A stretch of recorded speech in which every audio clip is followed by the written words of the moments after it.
গভীর রাত। শহরের কোলাহল যখন নিদ্রার চাদরে ঢাকা, তখন রাজধানীর বুকে মাথা উঁচু করে দাঁড়িয়ে থাকা টেকভিশন কর্পোরেশনের আকাশচুম্বী ভবনটি যেন এক নিস্তব্ধ দৈত্য। ভবনের প্রায় সব তলার আলোই নিভে গেছে, শুধু একটি ছোট্ট কক্ষে টিম টিম করে জ্বলছে বাতি। ওটা পরিচ্ছন্নতা কর্মীদের জন্য বরাদ্দ ঘর। সেখানে শীতল মেঝেতে আসন গেড়ে বসে আছে এক তরুণী। তার কোলে এক ল্যাপটপ, আর আঙুলগুলো চলছে কিবোর্ডের ওপর। তার নাম অপরাজিতা। বয়স হয়তো 23-এর কোঠায়, কিন্তু এই মুহূর্তে সে যে কাজে মগ্ন তা দেখলে যে কেউ বিস্ময়ে হতবাক হয়ে যাবে। আজ রাতেই আঘাত হানবে ওরা, নিজের মনেই বিড়বিড় করে উঠল অপরাজিতা। তার চোখে ভয়ের লেশমাত্র নেই, বরং এক অদ্ভুত দৃঢ়তার দ্যুতি। কিন্তু প্রশ্ন হল, একজন সাধারণ পরিচ্ছন্নতা কর্মী কিভাবেই বা জানল যে আজ রাতে এই প্রতিষ্ঠানে এক ভয়ঙ্কর সাইবার হামলা হতে চলেছে? কেনই বা সে পুরনো এক ল্যাপটপ নিয়ে এই গভীর রাতে এখানে বসে আছে? হ্যাকিংয়ের মতো জটিল জগৎ সম্পর্কে তার জানাশোনাই বা হলো কিভাবে? তার আসল পরিচয় কি? কিছুকাল আগের কথা। অপরাজিতা তখন একটি সাধারণ কলেজ থেকে কম্পিউটার সায়েন্সে স্নাতক শেষ করেছে।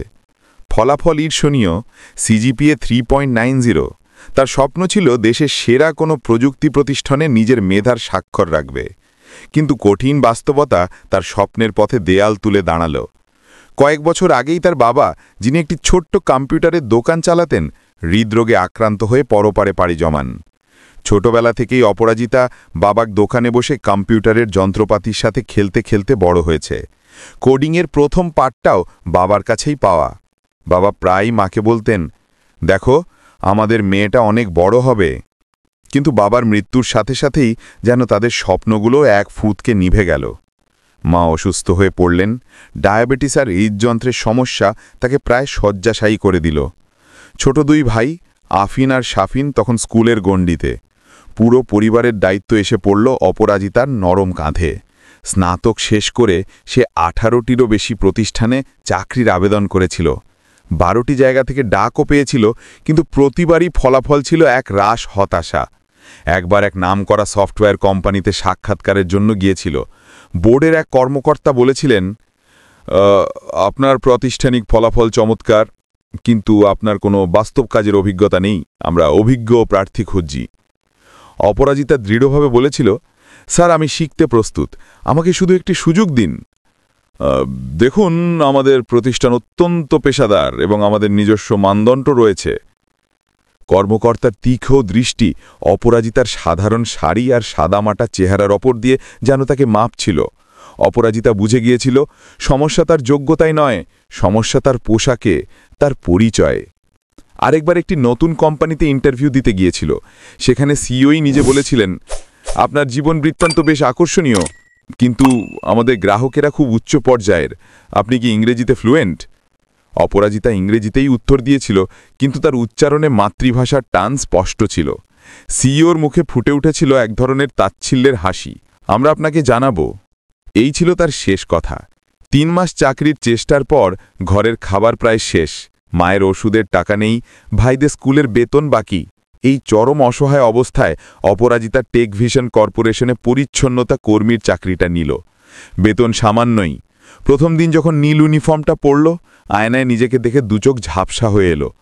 বাবা, তুমি যদি আজ দেখতে। কথাটা শেষ করতে পারল না, কিন্তু পরক্ষণে নিজেকে শক্ত করল। কাজে কোনো লজ্জা নেই, আমি আমার পরিবারের জন্য যা করছি তা সম্মানের। এই অবস্থা সাময়িক, একদিন আমি আমার আসল জায়গায় ঠিকই ফিরে আসব। প্রথম দিন থেকেই অপরাজিতা লক্ষ্য করল, এই বিশাল ভবনের কর্মীরা তাকে যেন মানুষ বলেই গণ্য করে না। সে যখন ঘর পরিষ্কার করে, তখন কেউ তার সামনে কথা বলা বন্ধ করে না, যেন সে কিছুই না এখানে। কিন্তু এই অদৃশ্য থাকাই তার জন্য আশীর্বাদ হয়ে উঠল। সে এমন অনেক কিছু দেখতে এবং শুনতে পেল যা সাধারণের চোখে পড়ে না।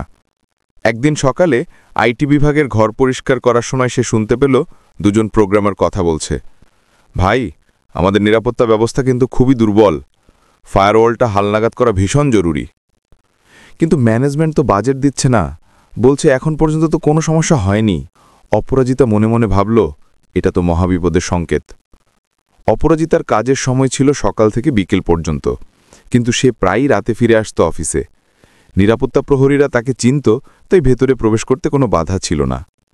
রাতে সবাই চলে যাওয়ার পর অপরাজিতা তার পুরনো ল্যাপটপ নিয়ে বসত। সে প্রতিষ্ঠানের নেটওয়ার্ক সিস্টেম পর্যবেক্ষণ করত। দিন দিন সে বুঝতে পারল প্রতিষ্ঠানের সাইবার নিরাপত্তা ব্যবস্থা আসলেই কাগজের ঘরের মতো ঠুনকো। এক রাতে সে নেটওয়ার্কের গভীরে একটি অদ্ভুত কোড খুঁজে পেল। কেউ একজন প্রতিষ্ঠানের সিস্টেমে একটি গোপন পথ বা ব্যাকডর তৈরি করছে। এটি একটি ম্যালওয়্যার যা ধীরে ধীরে জালের মতো ছড়িয়ে পড়ছে। অপরাজিতার হৃদয়স্পন্দন বেড়ে গেল। সে বুঝতে পারল কেউ একজন এই প্রতিষ্ঠানে বড় ধরনের সাইবার হামলার ছক কষছে। পরদিন সকালে সে সাহস করে আইটি ম্যানেজার জনাব কবির চৌধুরীর কাছে গেল। স্যার, আমার একটি জরুরি কথা ছিল। কবির সাহেব চশমার উপর দিয়ে বিরক্ত দৃষ্টিতে তাকালেন। কে? স্যার, আমি লক্ষ্য করেছি আমাদের নেটওয়ার্কে একটি সন্দেহজনক। কথা শেষ করার আগেই কবির সাহেব হেসে উঠতেন। তুমি নেটওয়ার্কের কি বোঝো? তোমার কাজ মেজে পরিষ্কার করা, সেটাই মন দিয়ে করো। নিরাপত্তার জন্য আমরা আছি। অপরাজিতা আরেকটিও কথা বলতে পারল না। চোখে জল নিয়ে ফিরে এলো। এখন সে কি করবে? কিভাবে বাঁচাবে এই প্রতিষ্ঠানকে যেখানে তার কথাই কেউ বিশ্বাসই করছে না? কিন্তু অপরাজিতা হাল ছাড়ার পাত্রী নয়। রাতে সে আরও গভীরভাবে অনুসন্ধান শুরু করল। ডার্ক ওয়েবের বিভিন্ন ফোরামে ঘণ্টার পর ঘণ্টা কাটাতে লাগল। সেখানেই সে একটা গুপ্ত ফোরাম খুঁজে পেল, যেখানে হ্যাকাররা নিজেদের মধ্যে তথ্য আদান প্রদান করে। আর সেখানেই সে দেখল সেই সাংকেতিক বার্তা, target tech vision corporation, locked day, আজ রাত। তার মানে আজ রাতই হামলা হবে। অপরাজিতা ভয়ে কেঁপে উঠল। সে আবার কবির সাহেবকে ফোন করার চেষ্টা করল, কিন্তু তিনি ফোন ধরলেন না। সে বুঝল এখন এই প্রতিষ্ঠানকে বাঁচানোর দায়িত্ব একা তারই। মধ্যরাতে ঠিক আগে অপরাজিতা অফিসে প্রবেশ করল। নিরাপত্তা প্রহরী অবাক হয়ে জিজ্ঞেস করল, এত রাতে? একটা জরুরি কাজ বাকি ছিল ভাইয়া। হাসার চেষ্টা করল। সরাসরি আইটি বিভাগে গিয়ে নিজের ল্যাপটপটি মূল সার্ভারের সাথে সংযুক্ত করল। সে জানত এটা অবৈধ, কিন্তু এখন আর কোনো উপায় নেই। রাতের প্রথম প্রহর বাজতেই আক্রমণ শুরু হলো। অপরাজিতা দেখল হাজার হাজার ভুয়া অনুরোধ এসে সার্ভারে আঘাত হানছে। Deeds attack. সার্ভার প্রায় বিকল হয়ে যাওয়ার উপক্রম। কিবোর্ডের উপর তার আঙুলগুলো যেন ঝড়ের বেগে ছুটতে লাগল। সে দ্রুত একটি কাউন্টার স্ক্রিপ্ট লিখে ফেলল, যা ভুয়া অনুরোধগুলোকে বাধা দিতে শুরু করল। কিন্তু এটা ছিল শুধু শুরু। হ্যাকাররা কি শুধু সার্ভার ডাউন করতে চায়, নাকি এর আড়ালেও আরও বড় কোনো পরিকল্পনা আছে? ডিডস অ্যাটাক ঠেকানোর কয়েক মিনিট পরেই অপরাজিতা দেখল কেউ একজন প্রতিষ্ঠানের আর্থিক ডাটাবেজে প্রবেশ করার চেষ্টা করছে। ডিডস অ্যাটাক ছিল শুধু মনোযোগ অন্যদিকে সরানোর একটি কৌশল। হ্যাকার এরই মধ্যে সিস্টেমের গভীরে প্রবেশ করে গেছে। তার তৈরি করা সেই গোপন পথ দিয়েই অপরাজিতা বুঝল, যদি হ্যাকার আর্থিক তথ্য চুরি করে নিতে পারে, তাহলে এই প্রতিষ্ঠান ধ্বংস হয়ে যাবে। হাজার হাজার গ্রাহকের ব্যক্তিগত তথ্য বেহাত হয়ে যাবে। সে দ্রুত একটি ফাঁদ পাতল। একটি নকল ডাটাবেস তৈরি করল, যা দেখতে হুবহু আসলের মতো। আর আসল ডাটাবেসে প্রবেশপথটি ঘুরিয়ে দিল। হ্যাকার টোপ গিলল। সে নকল ডাটাবেসে প্রবেশ করতেই অপরাজিতা সেই সুযোগে হ্যাকারের আইপি ট্র্যাক করতে শুরু করল। কিন্তু হ্যাকার অত্যন্ত চালাক। সে একাধিক প্রক্সি ব্যবহার করছে। রাতের গভীরতা বাড়ার সাথে সাথে অপরাজিতার কপালে বিন্দু বিন্দু ঘাম জমল। তার আঙুলগুলো ক্লান্ত, কিন্তু সে থামেনি। হঠাৎ সে একটি সূত্র পেল। হ্যাকার একটি মারাত্মক ভুল করেছে। তার একটি আসল আইপি মাত্র কয়েক মুহূর্তের জন্য প্রকাশ হয়ে গিয়েছিল। অপরাজিতা সাথে সাথে সেই আইপি ট্র্যাক করল। লোকেশন ঢাকা, গুলশান। আরও গভীরে গিয়ে সে যা দেখল, তাতে তার পায়ের তলার মাটি সরে গেল। এই আইপি ঠিকানাটি তো এই প্রতিষ্ঠানেরই একটি কম্পিউটারের। তার মানে হ্যাকার বাইরের কেউ নয়, ভেতরের লোক। অপরাজিতা দ্রুত পরীক্ষা করে দেখল আইপিটি আইটি ম্যানেজার জনাব কবির চৌধুরীর নামে নিবন্ধিত। তার মাথা ঘুরে গেল। যে মানুষের উপর আইটি নিরাপত্তার দায়িত্ব, তিনি কিনা প্রতিষ্ঠানকে লুট করার পরিকল্পনা করছেন। অপরাজিতা আর এক মুহূর্ত অপেক্ষা করল না। সে সমস্ত প্রমাণ, screenshot, log file, IP tracking report সবকিছু সংরক্ষণ করল। তারপর সরাসরি ফোন করল প্রতিষ্ঠানের এমডি জনাব ইমতিয়াজ মাহমুদকে। তিনি প্রথমে ফোন ধরতে চাননি, কিন্তু অপরাজিতার বারবার ফোন পেয়ে শেষে বিরক্ত হয়েই ধরলেন। কে? এত রাতে? স্যার, আমি অপরাজিতা, একজন পরিচ্ছন্নতা কর্মী। দয়া করে আমার কথা শুনুন। কেউ আপনার প্রতিষ্ঠানের সব তথ্য চুরি করে নিচ্ছে। আপনি এখনই অফিসে আসুন। আমি সব প্রমাণ প্রস্তুত রেখেছি। ইমতিয়াজ সাহেব প্রথমে বিশ্বাস করতে পারলেন না, কিন্তু অপরাজিতার কণ্ঠের দৃঢ়তা আর আবেগ শুনে বুঝলেন ব্যাপারটা গুরুতর। আমি আসছি। ভোরের আলো ফোটার তখনও অনেক বাকি। ইমতিয়াজ সাহেব দুজন পুলিশ কর্মকর্তাকে নিয়ে অফিসে এলেন। অপরাজিতা তাকে সবকিছু দেখালো। প্রমাণ দেখে ইমতিয়াজ সাহেবের মুখ পাথরের মতো শক্ত হয়ে গেল। কবিরকে এখনই ডাকো। কবির সাহেব তখন বাড়িতে। ফোন পেয়ে ভাবলেন হয়তো কোনো জরুরি সমস্যা হয়েছে, কিন্তু অফিসে ঢুকেই পুলিশ দেখে তার মুখ ফ্যাকাশে হয়ে গেল। কবির, ইমতিয়াজ সাহেব বললেন, এত বছরের বিশ্বস্ত একজন মানুষ তুমি, কেন করলে এই কাজ? কবির সাহেব প্রথমে অস্বীকার করার চেষ্টা করলেন, কিন্তু অপরাজিতা যখন সমস্ত প্রমাণ তুলে ধরল, তখন তিনি ভেঙে পড়লেন। জুয়ায় সর্বশান্ত হয়ে ঋণের বোঝাই তিনি এই পথ বেছে নিয়েছিলেন। পুলিশ তাকে গ্রেফতার করে নিয়ে গেল। পরদিন সকালে পুরো অফিসে ঘটনাটি ছড়িয়ে পড়ল।